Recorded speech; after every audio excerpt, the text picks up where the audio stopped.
Well, Razorback fans, there's been some pretty big news for the transfer portal for Arkansas.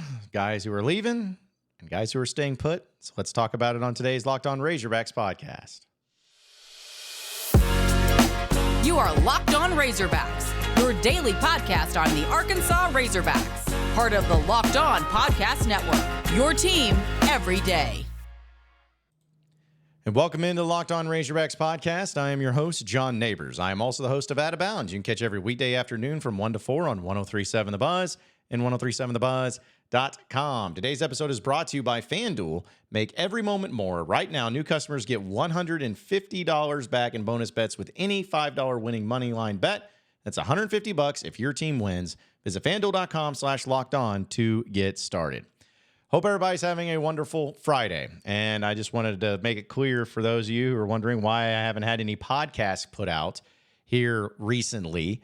Well, there's a reason why. Apparently, the roofing on my condo here in Little Rock needed to be replaced, and it's been very noisy around here and very crazy. And also, internet got knocked out. So that's fun. So that's why I apologize, but trying to do the best I can. And who knows, maybe I'll do a podcast again tomorrow.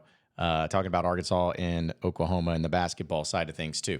So let's go ahead and chalk it up and start talking about it too, because I know that there's a lot of things to get into when it comes to basketball, but football has definitely been on the forefront of everyone's mind here when it comes to the transfer portal, who's staying, who's going. And I know we've talked about some players that are leaving, like Rocket Sanders, Chris Paul, pretty significant names, but I did want to give at least a little bit of a shout out because we haven't had a chance to talk about it since we last spoke.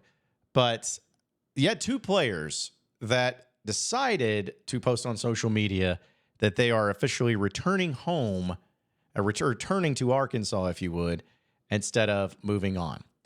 And those two players is Landon Jackson and Andrew Armstrong.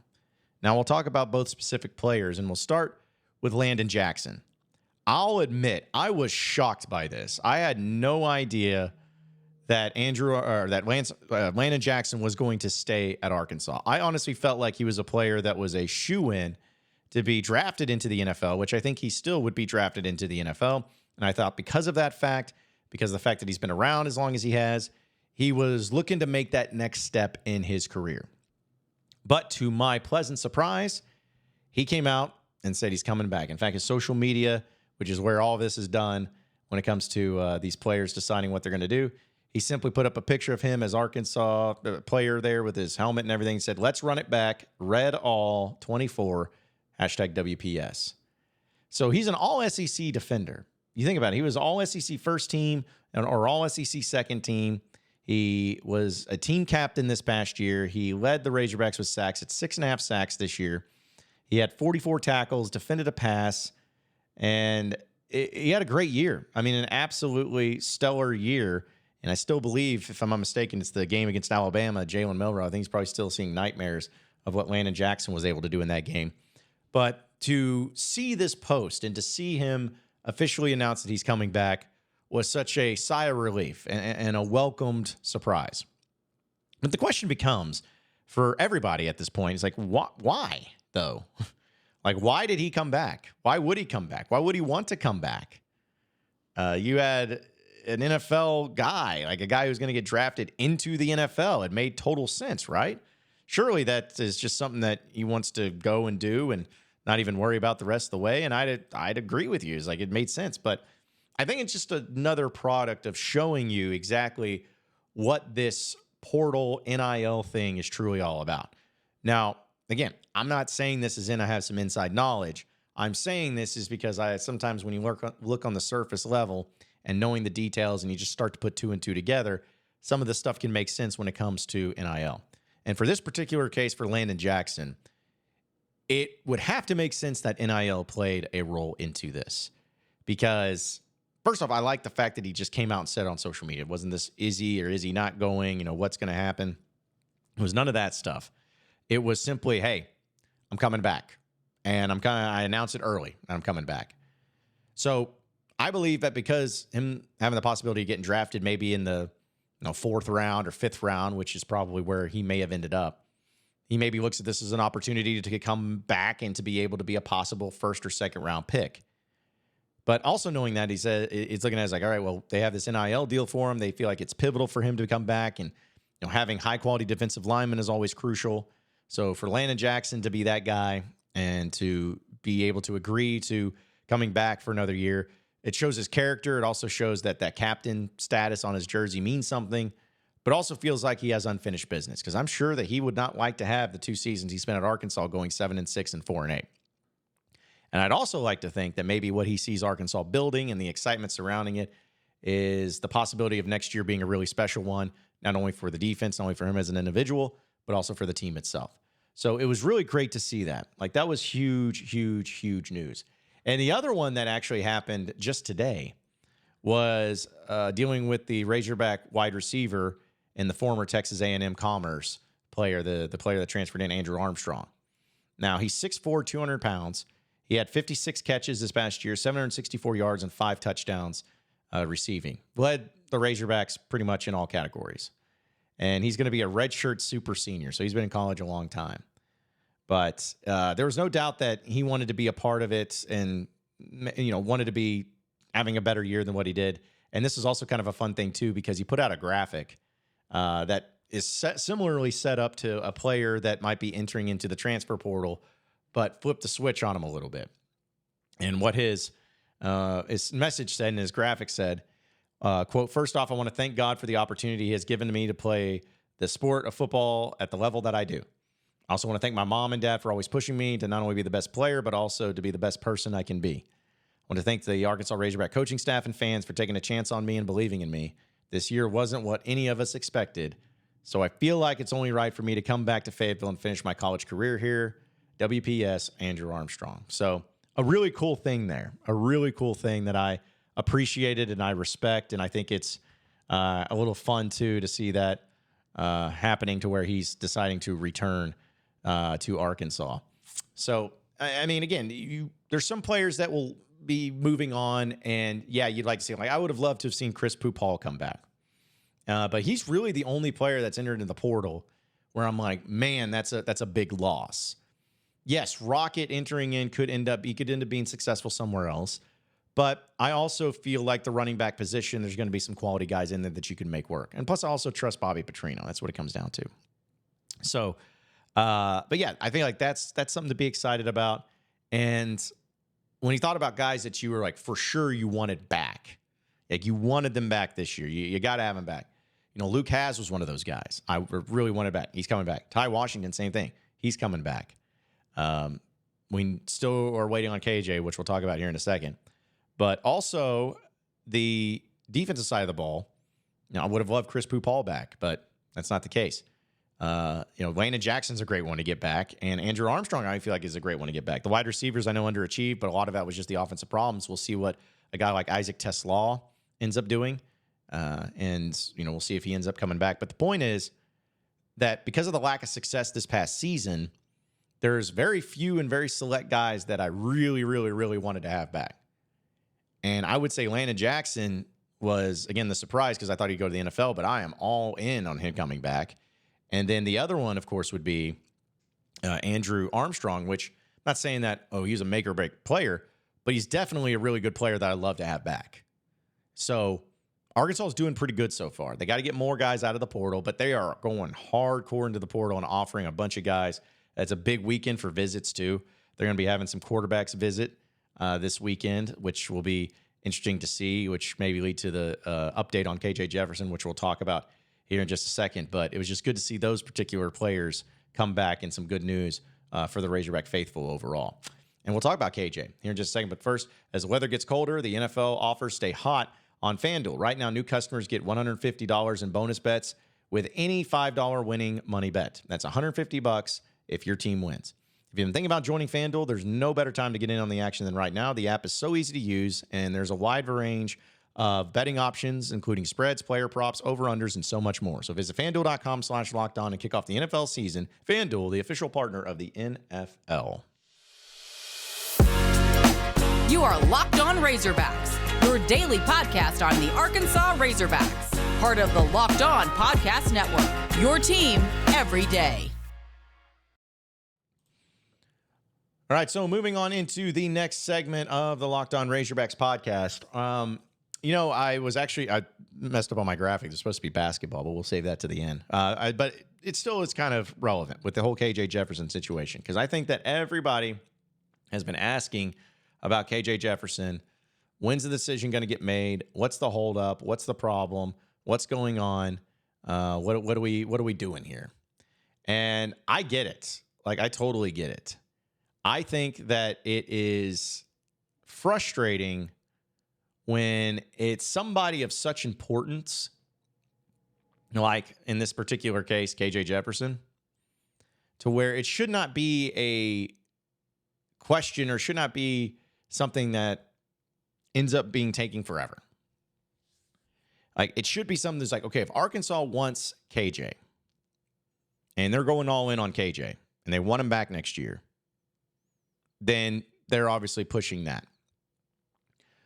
And maybe KJ is still trying to make up his mind. Maybe he's trying to decide, okay, well, I got to see more or whatever. But if I'm Arkansas, I'm like, well, here's your deadline. Because we're going into the portal, we're getting some quarterbacks, and some quarterbacks may not be so apt to join us or to think about joining us if they think there's a possibility of you coming back. So here's your deadline. You need to let us know by then, and we're going to move forward either way. Like, that is, to me, a very likely scenario of what's happening. And I would not be surprised whatsoever if this weekend we find out exactly what KJ Jefferson is going to end up doing, just because of that fact. So from Arkansas's perspective, it's that. But then you think about other possible scenarios that it could be. Perhaps KJ is wanting to come back, is wanting to be the Razorback quarterback next year. But Arkansas, a new Petrino coached offense and coordinator and everything, is not too sure. Not too sure that he's comfortable or feels like it's a good fit for KJ to be in that system. So what they may be doing is saying, all right, well, we're going to let you dangle there for a little, KJ. We want you to come back, but let us see what we got out of this portal, and then we'll let you know as soon as we find out. And maybe it's after this weekend. And if they go through these visits, and maybe if they get a commitment or two, or maybe they do whatever, then we'll decide if we move on or if we're sticking with you. That could be a possibility. But then there's also the possibility that it's all just up in the air, because I believe, and maybe this is the more likely scenario, I believe that Arkansas is looking to kind of move on from KJ. KJ is also kind of looking to move on too, but he is testing the waters where he doesn't officially go into the portal, but he's waiting to see where these other quarterbacks end up going that are in the portal and make his decision based on that. Maybe he doesn't want to go through the re-recruitment process. Maybe it's already something to where he's got some representation that's reaching out to other schools to gauge their interest without officially going into the portal because of the nonsense and the craziness that goes along with it. Maybe that's the case. But I guess I look at it as the report that came out about a week and a half ago, I believe it was from On3, that said that KJ Jefferson was officially entering into the transfer portal. And then he came out and said, I have not made my decision yet. I took that from the get-go as, okay, I'm not saying that anyone's lying, but I just have a hard time believing that KJ Jefferson and the report of him going into the portal just came from nowhere. You know what I'm saying? These guys, now, because again, if it was some blogger from wherever that no one's ever heard of, there might be able to be a little bit of a substance to it. It's just possible. It's just fake reporting, fake news, if you would. But I believe that if you have somebody like what the guys at On3 do and the astute writers and reporters for On3, if they're coming out and saying it, it's coming from somewhere legitimate.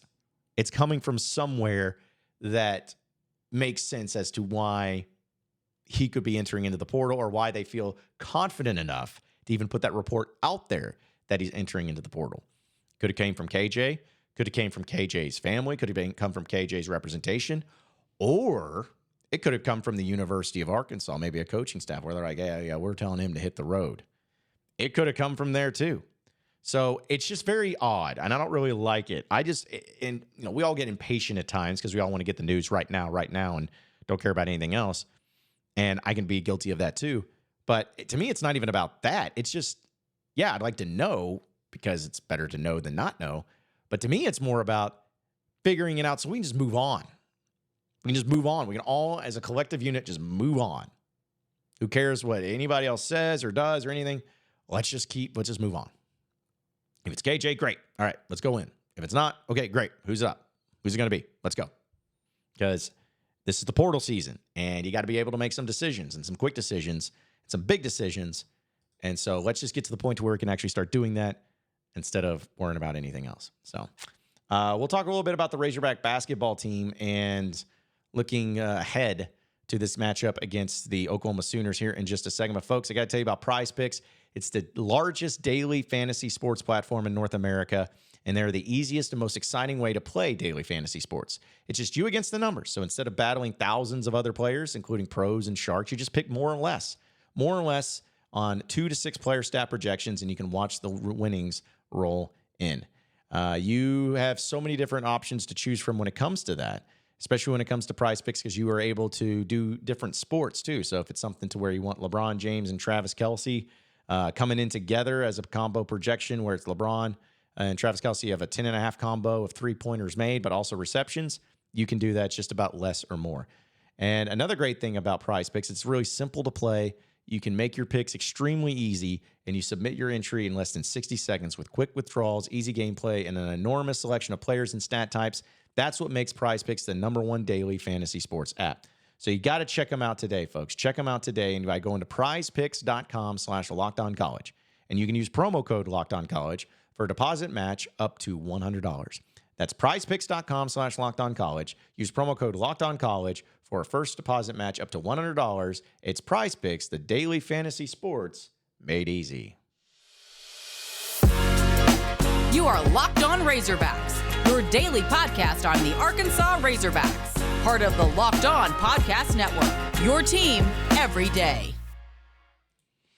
All right, so final segment here on the Locked On Razorbacks podcast. A few things of note that we'll get into. First off, before we go basketball, I just wanted to pass this along. I always think it's funny and interesting to see coaches' contracts.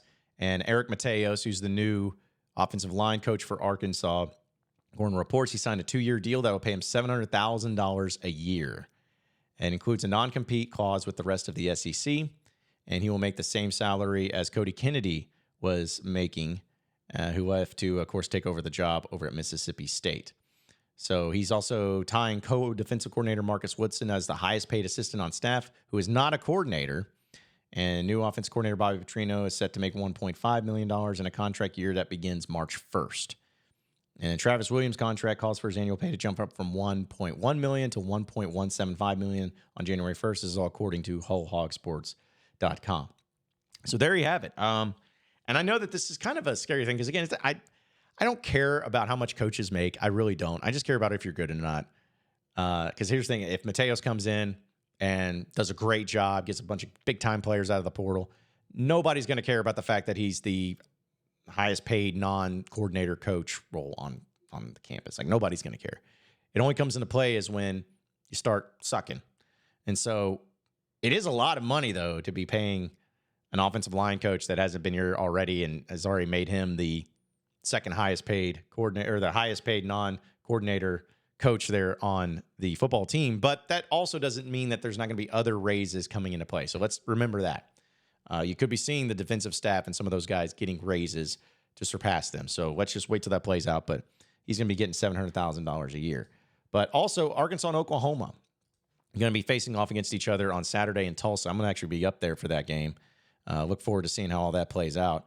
But Oklahoma's actually really good. You know, the past few years, they've not had much success. But this year, they're undefeated, and they're number 19 in the country. So they're a good team offensively, but it's really their defense that has been very impressive overall. And this is going to be a tough test for Arkansas. You know, the Trevin Brazile situation, we don't know the severity of his ankle sprain, and we don't know if he's going to play or not. But if he does, assuming that he doesn't play, which I'd be surprised if he played, assuming he doesn't play, then that's going to be interesting to see who steps up into that role. I know Chandler Lawson has had some really good plays. We've seen, Mekhi Mitchell have his moments too. But can you get somebody like a Jalen Graham to finally get involved, especially offensively? He's somebody that can get a little bit of flow going. And if so, how is that going to look? I'd like to see how that type of thing plays out. But either way, you're still going to have Tremont Mark back, which is huge. You're going to have the rest of the team back, which is going to be big. And hopefully the offense can continue to ride a little bit of their momentum that they've had the past few games against Duke and also against Furman. So, but here's the thing about Oklahoma. They're number 38th in the country in offensive efficiency. But here's the deal. They score 91.2 points against mid-major teams. But they drop all the way down to 74 points whenever they go up against power conference opponents. So it's a pretty big drop in significance there when it comes to depending on who they play. But they're really good at shooting the free throw. Their percentage is number 12th in the country. But what's funny is that they are 252nd in their free throw rate as far as getting to the line itself. So it doesn't seem that they're a very aggressive team overall, well, at least according to the numbers. They're a solid three-point shooting team. In fact, Arkansas is just slightly above them. They shoot 34.9% from three. Arkansas is 35.1%. But they definitely get a lot of points in the paint, and they do a good job of it because they are shooting 60.6% from the two-point percentage range, and that is 8th in the country. So they do a really good job with that. But again, their defense is what's really good. Arkansas's offense and Oklahoma's offense are pretty close. I will say that Oklahoma's also really good at offensive rebounding, which doesn't bode well for Arkansas. But it's the defense that's really a big difference maker. Arkansas's defense has not been great. It's not been bad, but it's not been great this year. And Oklahoma's defense has actually been pretty solid. Oklahoma's 13th in defensive efficiency compared to Arkansas's 54th in the country. But the effective field goal percentage, number 10 for Oklahoma, only giving up 42% from the field on average. So that's pretty big. And so they're pretty good numbers there. Their three-point defense is also 15th in the country. So they're only giving up 26% from three when Arkansas is 249th three-point percentage. And also the turnover percentage that they cause, Arkansas is 274th there where Oklahoma's 79th. So the numbers are pretty interesting. The one thing Arkansas does have going for it, and it's pretty significant, is their blocks. Arkansas is 5th in the nation at block percentage of shots, so that's really good. And maybe that'll play a factor into it. But it should be interesting to see how it plays out. It'll be a big win for Arkansas. They continue to need to work on that net ranking, continuing to need to get guys that are, not only playing really well, but playing a little bit more consistently. But it should be a great matchup nonetheless. I expect a close one. And we'll see what Brazil plays, but if he doesn't, that'll probably play a little bit of a mix into this, but should overall be a really good weekend and hopefully a good game for Arkansas. But appreciate everybody listening into the Locked On Razorbacks podcast. Be sure to like and subscribe to the podcast on iTunes or on Google Play. You can also get after me on Twitter at BuzzJohnNabors for any questions, comments, concerns that you may have. We'll keep it going from there. Same podcast time, same podcast channel next week. Have a great rest of your weekend, folks. We'll see you then.